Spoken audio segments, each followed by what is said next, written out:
안녕하세요, 네, 강탱입니다. 오늘은 인간관계에 대한 꿀팁도 풀어주시면 안되나요, 탱님? 요런 댓글을 누가 남겨주셨길래 거기에 대해서 조금 얘기를 해보려고 합니다. 사실 인간관계 꿀팁이라는 건 별거 없어요. 너무 분석적으로만 인간관계를 안 하면 됩니다. 이거는 인기가 없어요. 그게 상대를 상담해줄 때는 도움이 되는 능력인데 굳이 상대가 상담하는 걸 원치 않을 때는 서로 공감 교류를 하는 게 훨씬 나아요. 그러니까 굉장히 이성적인 사람들이 공감 능력은 떨어진다고 하잖아요. 반대로 공감 능력이 굉장히 뛰어나면 아예 그 사람 입장에 들어가서 생각을 다 해주기 때문에 또 이성적인 면이 떨어지죠. 각자 장단점이 있어요. 그치만 살면서 많은 경우에 많이 필요한 것은 후자예요. 너무 이성적인 생각을 안 하면 안 되겠지만 공감 쪽에 포커스를 좀 더 주는 게 나아요. 왜냐면 이게 빈도수 차이가 많이 나기 때문이에요. 분석은 그보다 훨씬 가끔 필요할 뿐이죠. 물론 너무 공감대가 안 맞다면, 가치관이 너무 다르다면 그건 패스해야죠. 이것만 아셔도 반은 먹고 들어갑니다. 내가 친해지고 싶은 사람에겐 좀 더 공감의 포커스를, 멀어지고 싶은 사람에겐 되게 분석적으로 이성적으로 대하시면 돼요. 그럼 각자 알아서 거리가 유지됩니다. 그리고 또 하나 필요한 건 정이 많이 들 수밖에 없는 관계인데 말 안 통하는 사람을 만났을 때예요. 이런 관계를 어떻게 대처할 건지 정해놓고 가면 좋아요. 이게 왜 중요하냐면 말이 안 통한다라는 것은 그 사람과 만나는 와중에 순간적으로 머리로 정리해서 규정을 하기가 좀 어렵기 때문이에요. 그래서 이건 좀 더 디테일해야 하고 그 생각을 미리 해두는 게 좋습니다. 만약 나에게 그 디테일함이 부족하다면 그런 말 안 통하는 사람들한테 계속 끌려다닐 확률이 높아지게 되죠.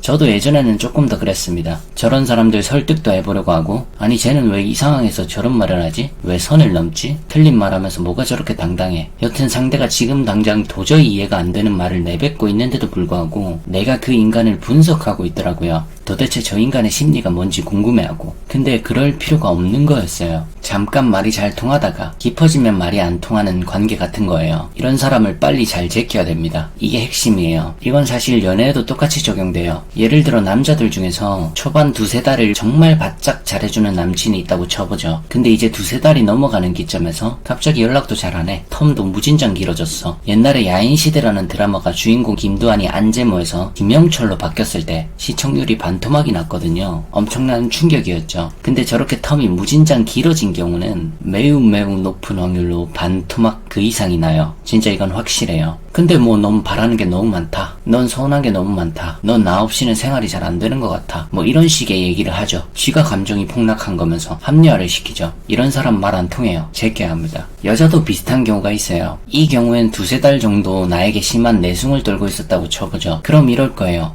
되게 쿨한 사람인 척하고 좀 안 예민한 척하고 개념이 엄청 있는 척하고 자기는 좀 너그럽다는 식의 말을 주로 할 거예요. 근데 그게 진짜가 아닌 거지. 두세 달 뒤에 내숭이 싹 사라지고 서운한 거 막 얘기하고 별거 아닌 거에도 예민할 수도 있고 자기도 단점 많으면서 내 단점 지적만 엄청 하고 이럴 겁니다. 즉 이런 사람들의 가장 큰 특징은 뭐냐, 그건 only 상대의 장점만 보일 때 행동이 호의적이고 착해 보인다는 거예요. 그래서 기간을 두세 달 예로 든 거예요. 물론 내가 말이 안 통하는 고집 아집형 인간일 수도 있죠. 자기 검열은 필요합니다. 계속 본인이 손절을 먼저 당한다면 그건 본인 문제일 확률이 높으니 나를 의심해봐야 되죠. 여튼 이렇게 잠정적으로 말이 잠깐 통하고 결국 말이 안 통하는 상대인 경우 살면서 만날 확률은 분명히 높아요.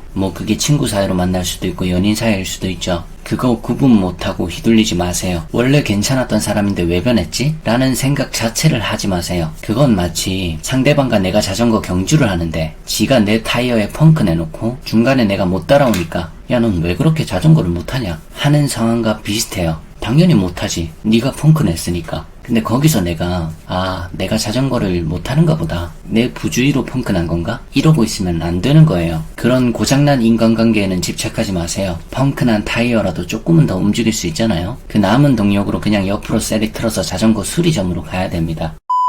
영상이 도움이 되셨다면 구독하기와 좋아요 부탁드립니다.